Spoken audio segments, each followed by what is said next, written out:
জেলার ফেনী জেলার যুব দলের উদ্যোগে একটি ওয়েবসাইট উদ্বোধন করেছে।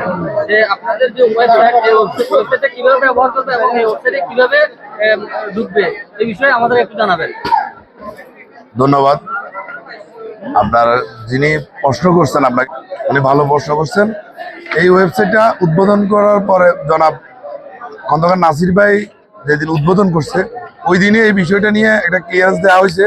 এই মুহূর্তে এটা ওয়েবসাইটটা উদ্বোধন করা হয়েছে। এখান থেকে আমরা যে সদস্য ফর্মগুলো কালেক্ট করার পরে এগুলো ওয়েবসাইটে যখন আপ করা হবে, ওয়েবসাইটে আপ করার পরে সবার জন্য নির্দিষ্ট একটা আইডেন্টিটি থাকবে। আমরা যেরকম ফেসবুক ইউজ করি, আমরা যেরকম টুইটার ইউজ করি, এরকম নির্দিষ্ট কিছু নাম্বার দেওয়া থাকবে, password number, ID lock on করার জন্য, লক আউট করার জন্য।